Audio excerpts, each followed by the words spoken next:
The family photo had been hanging in the hallway for as long as Sarah could remember.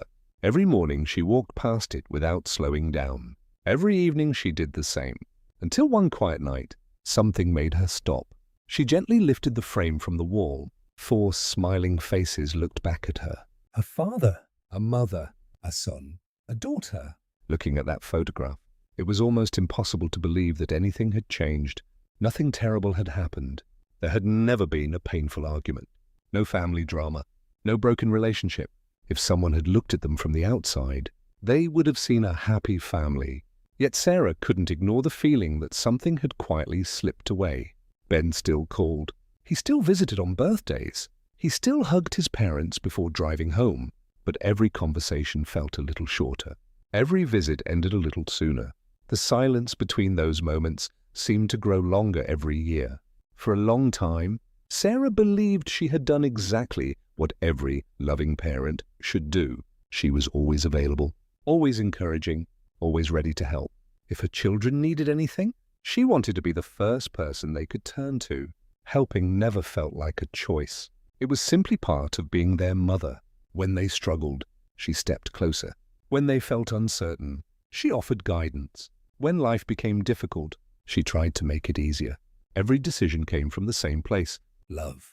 Looking back now, Sarah couldn't remember a single day when she wasn't trying to protect her children from disappointment. At the time, it felt like she was giving them every advantage she possibly could. She never stopped to wonder whether some lessons could only be learned by facing life's challenges alone. One particular afternoon slowly returned to her memory. Ben came home unusually quiet. Normally, he would burst through the front door talking about everything that had happened during the day. But this time, he simply placed his school bag beside the kitchen table and stared at the floor. Sarah walked over and sat beside him. She didn't rush him. She simply asked, "Do you want to tell me what happened?" Ben nodded. Then the story began to pour out. A disagreement with a close friend, a misunderstanding that had left him embarrassed, a problem he didn't know how to solve. Sarah listened carefully. She cared about every word. As soon as Ben finished speaking, she immediately started thinking of solutions. Maybe he should apologize. Maybe he should explain things differently. Maybe he should talk to his teacher. One suggestion quickly became another. Ben quietly nodded. He trusted his mother. He always had. By the end of the conversation, he seemed calmer. Sarah smiled, believing she had helped him through another difficult day. The same scene repeated itself hundreds of times over the years. Different problems, different conversations, different stages of life, but always the same pattern. Ben would bring the problem. Sarah would bring the answer. No one questioned it. Friends admired how close they seemed. Relatives often commented on what a wonderful mother Sarah was. Even Ben believed he was lucky. Everything looked exactly the way a happy family should look.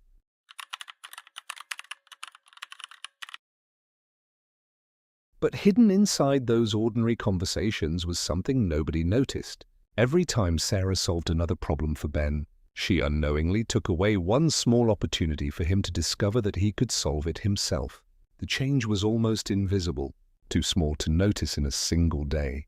But over the course of many years, small moments have a way of becoming lifelong habits. At first, those small moments didn't seem important. Ben still laughed. He still spent time with his parents. He still shared stories from school. Life moved forward exactly as every family hoped it would. No one imagined those tiny conversations were quietly shaping the way he would face the world.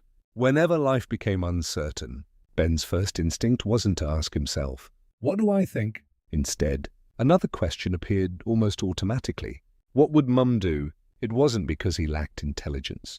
It was because someone he trusted had always been there with an answer before he needed to find his own. Years passed almost unnoticed. School became university. University became work.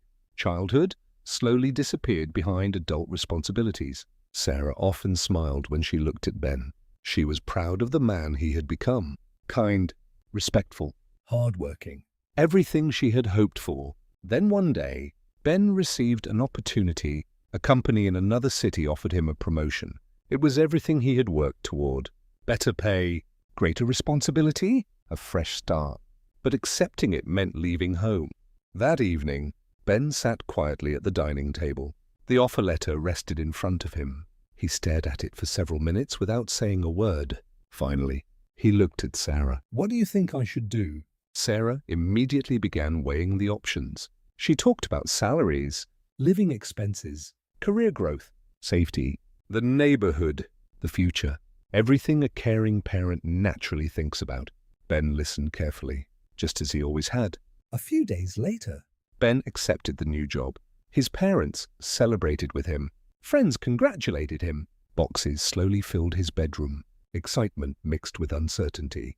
It felt like the beginning of a brand new chapter.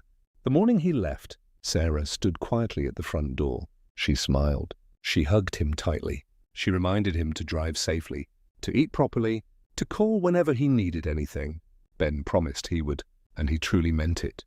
During the first few weeks, he called often, sometimes to ask simple questions, sometimes because he felt overwhelmed, sometimes simply because hearing his mother's voice made everything feel familiar again. Sarah was always there, just as she had always been. But little by little, life became busier. Meetings filled his calendar. Deadlines became tighter. New friendships formed. Responsibilities multiplied. Without either of them noticing, the phone calls slowly became less frequent. One evening, Sarah noticed it had been nearly 2 weeks since they last spoke. She picked up her phone, looked at Ben's name, then quietly put it back down. She didn't want to interrupt him. She knew he was building his own life.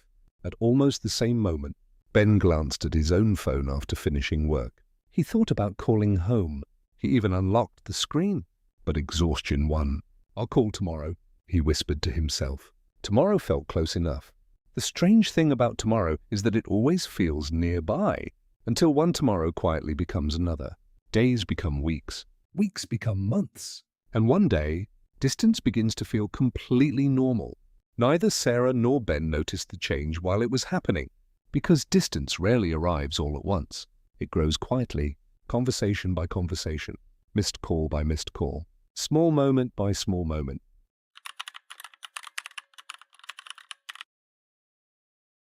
What neither of them understood was that the problem wasn't the number of phone calls.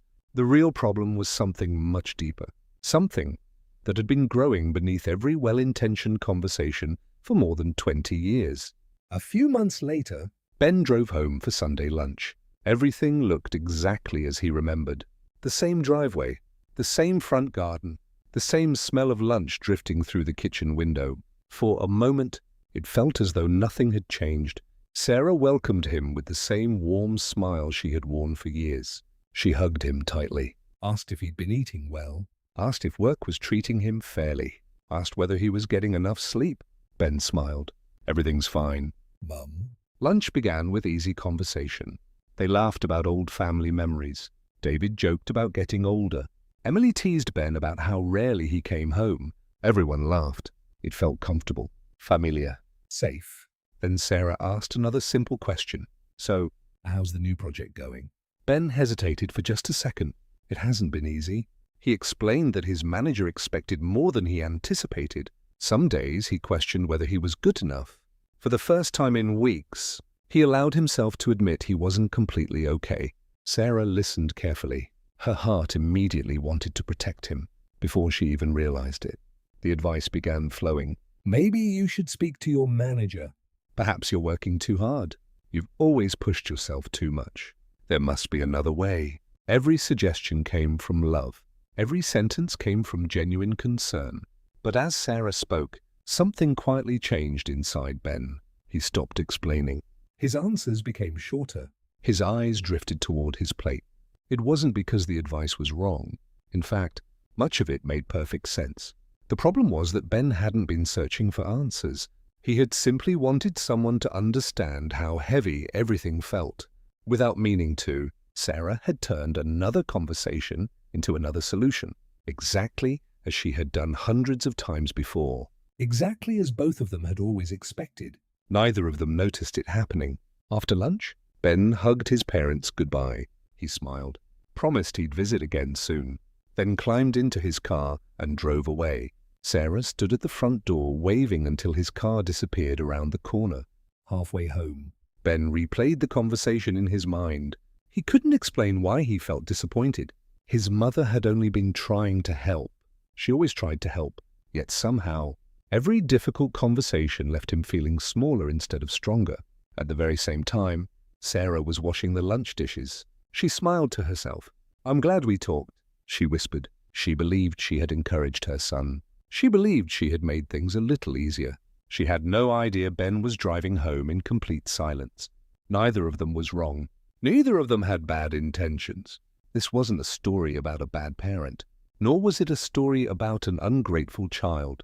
It was a story about two people who loved each other deeply, while quietly speaking two different emotional languages. That is why this parenting mistake is so difficult to recognize. It doesn't create shouting. It doesn't create rebellion. It doesn't destroy relationships overnight. Instead, it slowly teaches a child that confidence can always be borrowed from someone else, until one day they're no longer sure how to find it on their own.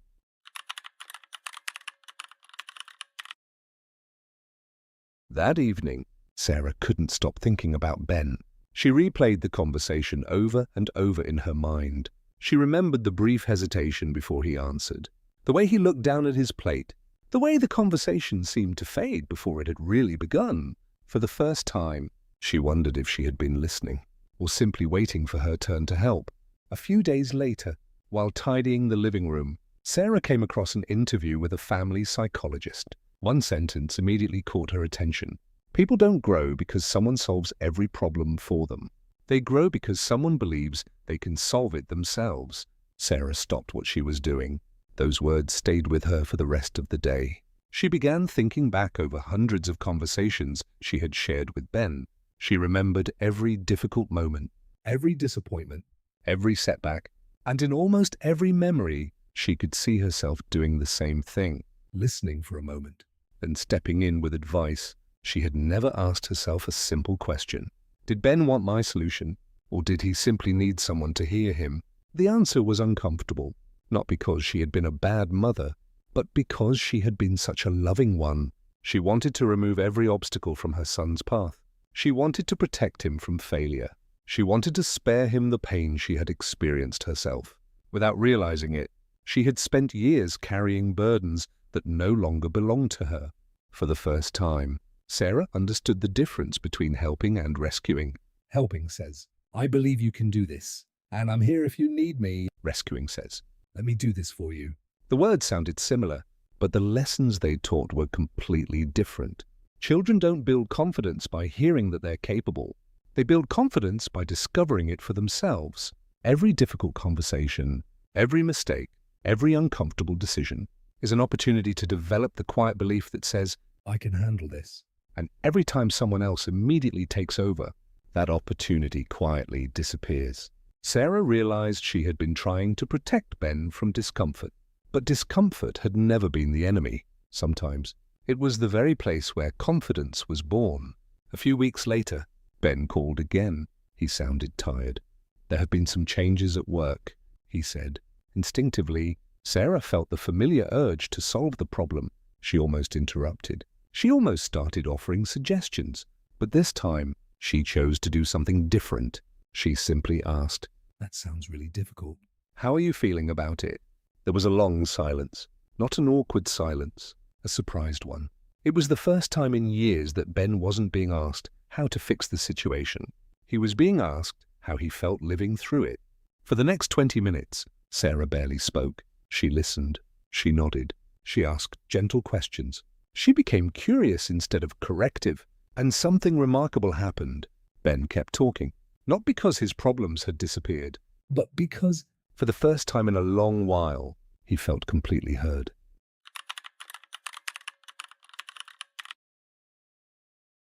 When the call finally ended, Sarah remained sitting quietly in the living room. Nothing extraordinary had happened. She hadn't solved Ben's problem. She hadn't offered a single piece of advice. And yet, it felt like one of the most meaningful conversations they had shared in years. Over the following months, their conversations slowly began to change. Not overnight, not because of one phone call, but because Sarah kept making the same small choice. She listened before she spoke. She became curious before becoming helpful. She trusted before she corrected. Little by little, Ben began sharing more of his life again. Sometimes he called simply to tell her about a successful meeting. Sometimes he talked about a mistake he had made. Sometimes he admitted he wasn't sure what to do next. Sarah noticed something beautiful. The more she trusted Ben to find his own answers, the more confident he became in finding them. One Sunday afternoon, Ben came home for lunch again.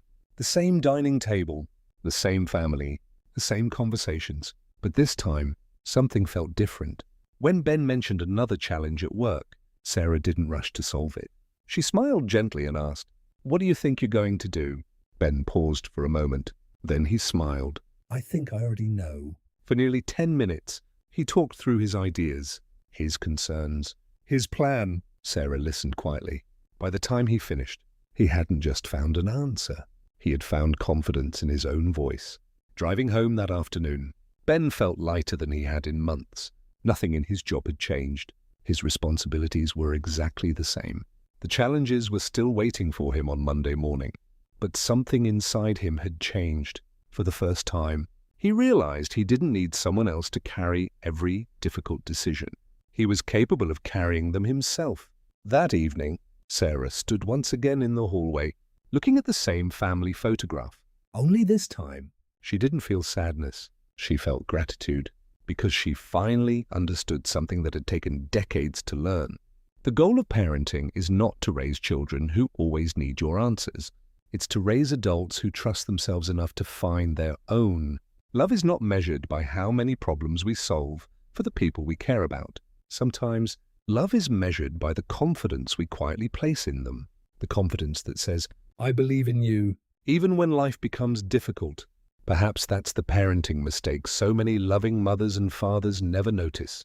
They spend years trying to protect their children from failure, without realizing that every challenge successfully faced is building the very strength those children will one day depend on.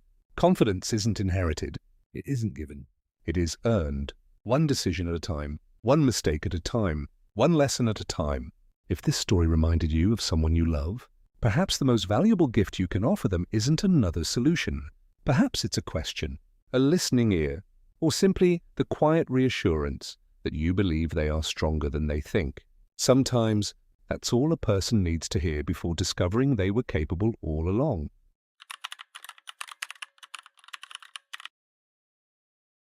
Thank you for spending this time with us. Every family carries invisible stories like the one you've just watched.